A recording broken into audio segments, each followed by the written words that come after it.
ज़रा सोचिए, आप अचानक सागर के बीचों बीच जागते हैं।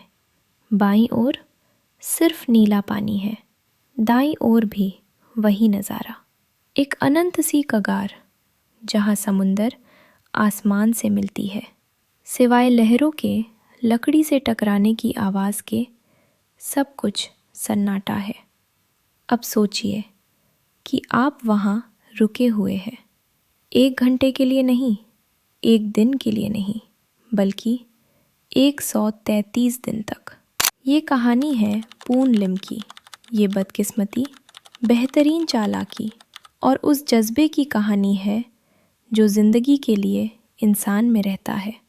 वही जज्बा जिसे हम सोचते हैं हमारे पास भी है, पर उम्मीद है कि कभी परखना ना पड़े।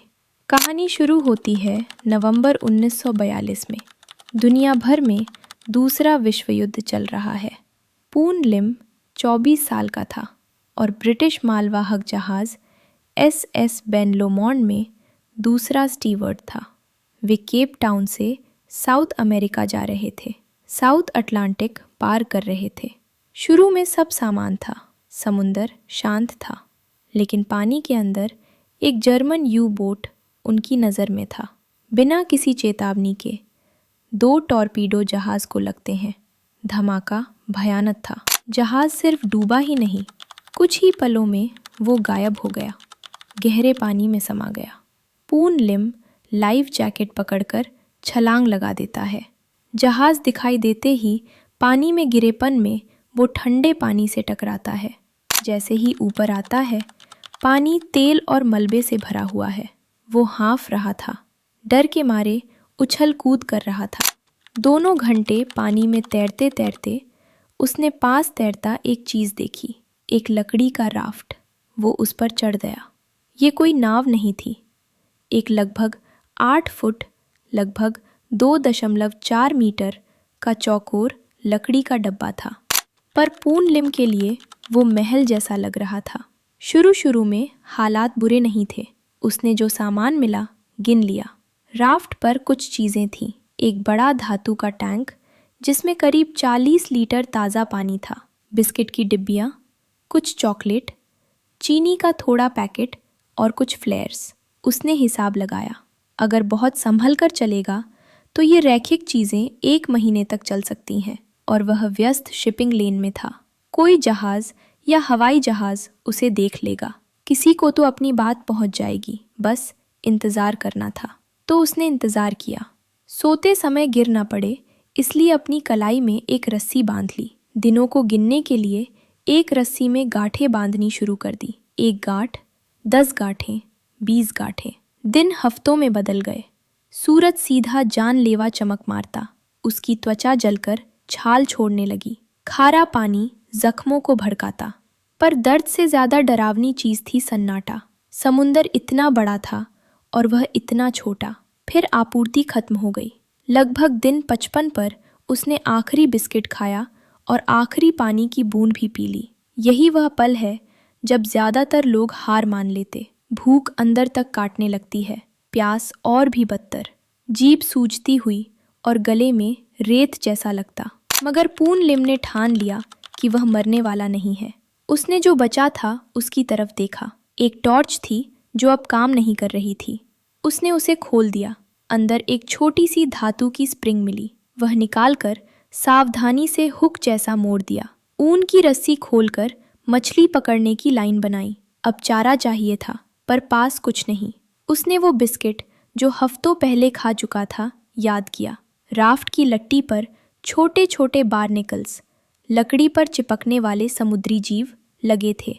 सड़न और बदबू थी, पर उसने उन्हें खुरच कर हुक पर लगाया। एक छोटी मछली पकड़ी।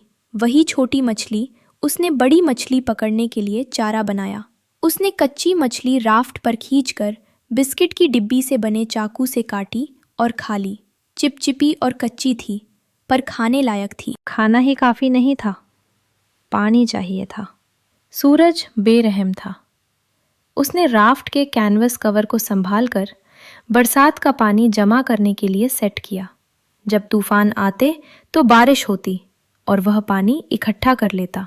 पर कई दिन बारिश नहीं होती थी, तो उसे कुछ और सोचना पड़ा। वह समुद्री पक्षियों को पकड़ना शुरू करता है। समुद्री घास से एक झूठा घोंसला बनाकर पक्षियों को लुभाया, और जैसे ही पक्षी उतरता वह उसे पकड़ लेता। पंछी की खून पीकर वह निर्जलीकरण से बचता। सुनने में भयानक लगता है, पर वहां जीवन और मौत का फर्क था। फिर शार्क आई। शार्क हमेशा आसपास रहती थी।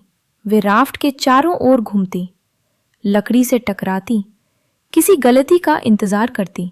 एक दिन प्यास बर्दाश्त के बाहर हो गई। काफी दिनों से बरसात नहीं हुई थी।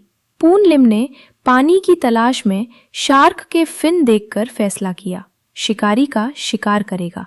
उसने पकड़े हुए पक्षी के टुकड़ों को चारे में लगाया, रस्सी को मोटा करने के लिए चोटी की तरह पिरोया ताकि शार्क उसे काट न दे। लाइन पानी में फेंकी। एक शार्क ने चारा ले लिया। लाइन तनी, राफ्ट जोर से हिला। यह जिंदगी और मौत की रस्सी खिंचाई थी। अगर शार्क जोर लगाएगा तो वह पानी में गिर सकता था। अगर रस्सी टूटेगी तो हुक चला जाएगा। उसने अपने हाथ कैनवस में लपेटे ताकि रस्सी उंगलियां काट न दे। वह खींचता रहा। आखिरकार उसने शार्क को राफ्ट तक खींचकर लाया, पर शार्क मर नहीं था।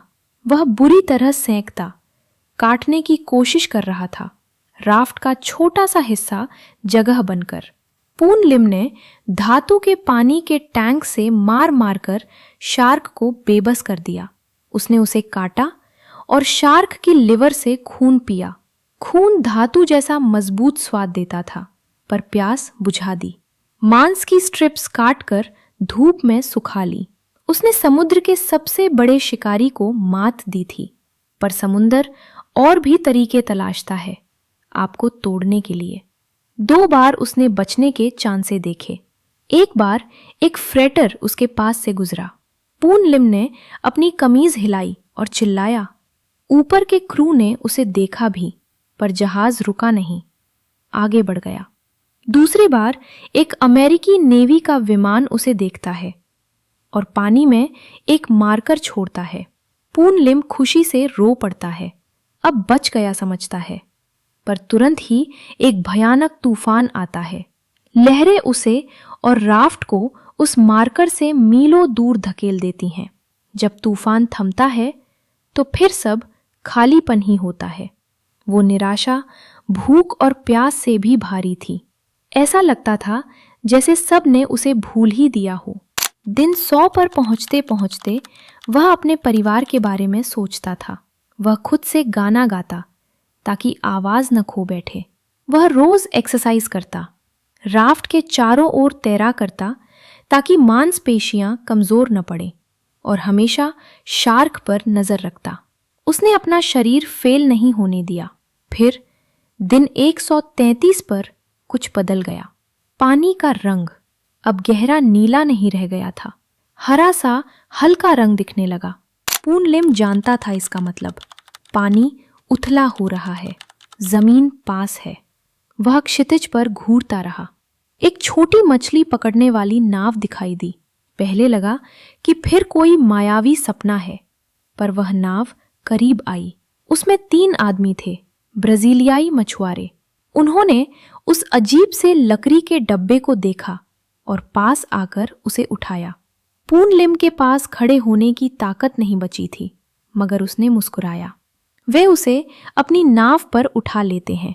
वह ब्राजील के तट से मीलों दूर था, एक लकड़ी के चौकोर पर अटलांटिक पार कर चुका था।